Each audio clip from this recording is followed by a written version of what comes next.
Selamat datang di Marvel Indo, dan kali ini kita akan merangkum kabar-kabar Marvel paling hits, paling viral selama sepekan terakhir. Video ini bertujuan agar kalian selalu update dan tidak ketinggalan berita Marvel. So, langsung saja, berikut adalah berita selengkapnya.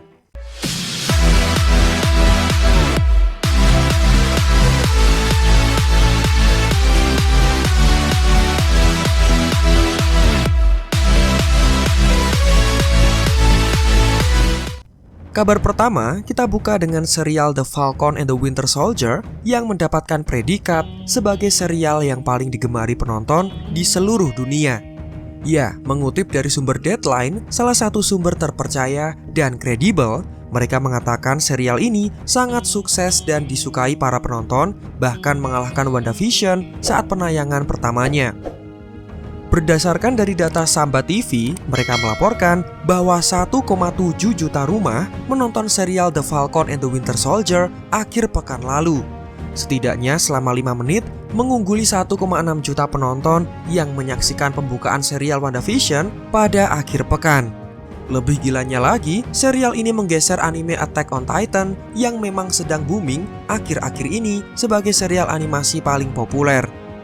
Kemudian, menurut sumber dari Forbes, The Falcon and the Winter Soldier sekarang memiliki permintaan 92,6 kali lebih banyak daripada rata-rata serial di seluruh dunia. Hanya setelah minggu pertama, acara ini sudah mengikuti WandaVision dengan permintaan 90,1 kali lebih banyak. Hal ini menjadikan The Falcon and the Winter Soldier menjadi pertunjukan terpopuler kedua setelah The Mandalorian yang mendapatkan permintaan 108,8 kali pada minggu pertama. Wah, ini belum termasuk yang nonton bajakan ya, karena tentu saja yang nonton bajakan bakalan susah untuk dihitung dan dimasukkan ke dalam data. Jadi kalau kalian memang suka Marvel, dimohon dengan sangat kalian nonton secara legal di Disney Plus dan membayar sebagai bentuk cinta dan dukungan kalian untuk sesuatu yang kalian sukai. Baru kalau kalian butuh penjelasan, recap, atau semacamnya, kalian bisa tonton di channel YouTube terkait seperti Marvel Indo atau channel sejenis yang lain. Mulai sekarang, jangan nonton bajakan ya, tunjukkan dukungan kalian supaya serial Marvel semakin besar mengalahkan proyek-proyek yang lain. Masih seputar serial The Falcon and the Winter Soldier, ada bocoran episode 4 nanti akan berdurasi 54 menit. Dan bocoran ini fix sudah dikonfirmasi. Durasi 54 menit ini adalah durasi yang sama dengan episode 3 kemarin. Wah, sepertinya lebih lama lebih mantap ya. Kenapa nggak 1 jam sekalian aja? Kan serial ini cuma 6 episode. Jadi harus panjang dong durasinya. Tapi ya semua itu kembali ke Marvel Studios yang sudah mengatur kesemuanya. Masih dalam topik yang sama, kita mendapatkan kabar kurang menyenangkan dari serial The Falcon and the Winter Soldier. Kalian pasti tahu ada karakter baru bernama John Walker yang ramai diperbincangkan akhir-akhir ini. Dia adalah karakter yang ditunjuk oleh pemerintah untuk menjadi Kapten Amerika yang baru. Sifatnya yang kasar, arogan, kurang bijak, dan kekurangan yang lainnya menjadikan banyak penonton merasa gemes dengan John Walker ini. Imbasnya, sang aktor pemerannya mendapatkan banyak serangan dari para penonton yang merasa geram kepadanya. Hujatan, cacian, dan makian menyerang Wyatt Russell selaku pemeran utama dari John Walker. Bahkan, saking parahnya, beliau sampai menonaktifkan akun Instagramnya karena diserang banyak pesan masuk yang berisikan ujaran kebencian. Lebih parahnya lagi, dia bahkan mendapatkan ancaman akan dibunuh oleh salah seorang fans akibat memainkan karakter pengganti Kapten Amerika yang dirasa tidak sesuai oleh mata pemirsa. Duh, kok jadi gini ya? Bisa dibilang ini adalah hal yang konyol sekaligus goblok. Harusnya kita tahu, sang aktor hanya ditunjuk untuk memerankan suatu karakter mengikuti narasi dari studionya. Kalau sampai dia dibully, berarti ada 2 kemungkinan. Yang pertama, aktingnya sangat bagus sampai membuat penonton geram dan terbawa suasana. Atau kemungkinan yang kedua, penontonnya adalah orang kurang pandai yang tidak paham dengan sistem tuntutan peran dari suatu aktor yang mengharuskannya menjadi pengganti Steve untuk sementara. Namun yang jelas, Wyatt Russell merasa bangga bisa bergabung dengan Marvel Studios dan menjadi Kapten Amerika yang baru. Sesuatu yang sangat diinginkannya sejak belasan tahun silam. Ya, for your information, dia ini pernah casting untuk memerankan Steve Rogers dalam film Captain America The First Avengers. Tapi peran itu dimenangkan oleh Chris Evans. Nah, kalian sendiri gimana nih? Jangan bully aktornya ya, bulilah John Walker-nya. Toh dia nggak bakal lama jadi Captain Amerika. Kelak Sam akan menjadi Captain Amerika yang baru dan bertahan untuk waktu yang lama. Sementara John Walker akan menjadi US Agent. So, kita tunggu saja bagaimana cerita selanjutnya. Dan buat kalian yang benci dengan John Walker, kalian harus meredam rasa kebencian kalian di episode 4 nanti. Ada bocoran dari Sebastian Stan dan Anthony Mackie dalam satu wawancara bersama dengan MTV Asia. Mereka menyebutkan di episode selanjutnya akan ada adegan yang menegangkan. Dan banyak yang bilang porsi dari US Agent akan semakin banyak di episode 4 nanti. Wah, ini bisa sangat mungkin karena episode pertama mengenalkan Bucky dan Sam yang kerja sendiri-sendiri. Episode kedua mengenalkan US Agent di akhir durasinya, dan episode ketiga fokus dengan Zemo serta Sharon Carter. Maka episode 4 nanti sangat cocok jika US Agent diperlihatkan lebih intens. Mungkin juga kita akan melihat adegan ini, adegan di mana US Agent bertarung dengan sangat kejam dan brutal. Seperti yang terlihat dalam video singkat bocoran syuting setahun silam. Kira-kira apa dia menghajar salah satu flag smasher sampai tewas? Ya, kita tidak tahu. Untuk kepastiannya, mari kita saksikan di episode 4 nanti.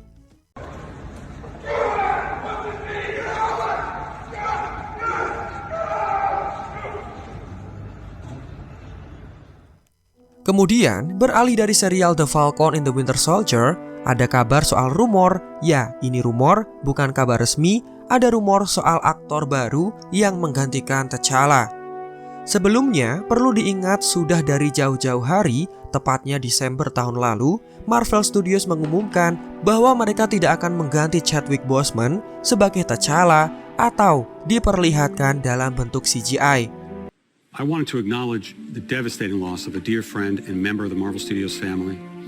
Chadwick Boseman was an immensely talented actor and an inspirational individual who affected all of our lives professionally and personally. His portrayal of T'Challa the Black Panther is iconic and transcends any iteration of the character in any other medium from Marvel's past. And it's for that reason that we will not recast the character. However, to honor the legacy that Chad helped us build through his portrayal of the King of Wakanda, we want to continue to explore the world of Wakanda and all of the rich and varied characters introduced in the first film.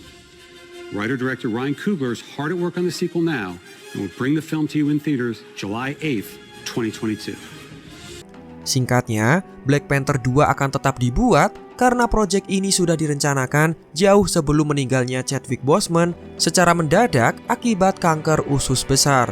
Untuk menghormati mendiang Chadwick, karakter T'Challa akan abadi bersama sang aktor tanpa diganti dengan aktor yang lain. Tapi, baru-baru ini ada rumor atau desas-desus soal aktor baru yang akan menggantikan T'Challa. Dia adalah Rick Jean Page yang terkenal dengan perannya sebagai Simon Basset dalam serial Bridgerton. Aktor ini mendapatkan popularitas yang luar biasa berkat kesuksesan serial Netflix tersebut. Nah, alasan utama kenapa ada desas-desus tersebut, sang aktor ternyata tidak mengulangi perannya dalam serial Bridgerton season 2 nanti. Banyak yang langsung berpikiran dia akan bergabung dengan film Black Panther untuk menjadi raja yang baru. Sampai sekarang, belum jelas bagaimana nanti Black Panther akan tetap berlangsung tanpa adanya Chadwick. Ini adalah hal yang sangat membingungkan dan menjadi tantangan besar bagi Ryan Coogler selaku sutradara di film ini. Jika CGI dan diganti aktor lain tidak mungkin, berarti satu-satunya cara adalah dengan mengganti T'Challa dengan karakter lain yang kelak menjadi Black Panther yang baru. Sejatinya, Black Panther adalah mantel atau titel seperti dengan Captain America. Jadi sudah banyak orang yang memakai nama itu selain satu tokoh saja. Jika Shuri dirasa terlalu muda menjadi Black Panther yang baru, maka mungkin mendatangkan karakter baru adalah jalan yang tepat. bagaimana menurut kalian? T'Challa akan abadi bersama Chadwick, namun terpaksa akan ada karakter baru yang menggantikan T'Challa untuk menjadi Black Panther. Dan apakah Rake Jean Page ini cocok menjadi karakter baru menggantikan T'Challa? Silahkan tulis pendapat kalian di kolom komentar. Kemudian, berita yang ketiga, Marvel tanpa sengaja mulai promosi film Shang-Chi. Ya, Shang-Chi adalah film terbaru dari Marvel yang mengisahkan superhero dengan latar belakang Chinese atau Asia. Film ini akan tayang 3 September setelah jadwal yang semula 8 Juli dipakai untuk Black Widow. Menariknya, dalam postingan halaman Twitter resmi Marvel, mereka merilis semacam hype untuk penggemar dan mereka menuliskan, pemeran Shang-Chi and the Legend of Ten Rings dari Marvel Studios, termasuk ada Simu Liu, Awkwafina, dan Make-Er Zheng akan menjawab pertanyaan Anda di episode baru Ask Marvel. Tweet pertanyaan Anda sekarang dengan hashtag Ask Marvel atau Tanya Marvel dan pantau terus. Namun beberapa saat kemudian postingan itu dihapus dan ini menandakan bahwa mereka sudah bersiap untuk mempromosikan film Shang-Chi and the Legends of Ten Rings. Apakah ini menandakan trailernya akan segera dirilis? Wah, semoga aja ya. Dan pasti kalian penasaran dengan film kungfu khas Marvel ini yang pastinya akan menampilkan Mandarin asli beserta 10 cincin pusakanya yang masing-masing berkekuatan dahsyat yang akan diperlihatkan menjadi villain di film ini. Kemudian, masih berbicara soal trailer, secara mengejutkan Marvel Studios merilis trailer Black Widow yang terbaru untuk promosi filmnya yang akan tayang 9 Juli nanti di bioskop atau di Disney Plus melalui akses premier. Trailernya cukup keren dan memperlihatkan anak dari Mila Jovovich yang bernama Ever Gebo Anderson sebagai Natasha muda. Wah, jadi semakin penasaran dengan kisah masa lalu Natasha pastinya. Dan tidak main-main, trailer ini ditonton sekitar 70 juta views lebih dalam kurun waktu 24 jam saja. Ini sekaligus menandakan para penggemar masih penasaran dan masih menaruh minat yang lebih terhadap film satu ini. Kalian pasti juga nungguin kan film Black Widow ini? Nah, mau nonton di bioskop atau di Disney Plus kalau ada akses premier. Tapi kayaknya pengalaman nonton film paling cocok ya di bioskop ya. Lebih perfect aja gitu, entah dari suaranya, layar, dan bisa sambil beli popcorn. Selang sehari setelah trailer Black Widow, tanpa angin, tanpa hujan, Marvel Studios merilis trailer untuk Loki. Ya, Loki adalah salah satu serial yang dipastikan tayang tahun ini. Mengisahkan tentang sang dewa licik yang mencuri Tesseract yang membuatnya ditangkap oleh TVA atau Time Variance Authority, sebuah organisasi yang memantau dan mengatur perihal garis waktu atau timeline. Jangan heran kalau di serial ini Loki akan mengunjungi banyak dunia lain atau realita lain selain realita utama. Di trailer ini ada Skrulls, ada Lady Loki atau Loki versi wanita dari realita lain, dan jangan kaget kalau di serial ini akan ada kemunculan pertama dari Kang the Conqueror sebagai pengenalan. Baru nanti kita akan melihat kemunculan penuhnya dalam Ant-Man Quantumania, karena Kang dijadikan main villain dalam film tersebut. Wah, semakin lebar aja ya dunia dari Marvel Cinematic Universe. Apa kalian excited dengan serial Loki? Coba tulis di kolom komentar. Next, ada berita untuk film Guardians of the Galaxy Volume 3. Ya, sang sutradara, yaitu James Gunn, sekarang sedang sibuk untuk mempromosikan film terbarunya bersama dengan DC, yaitu The Suicide Squad.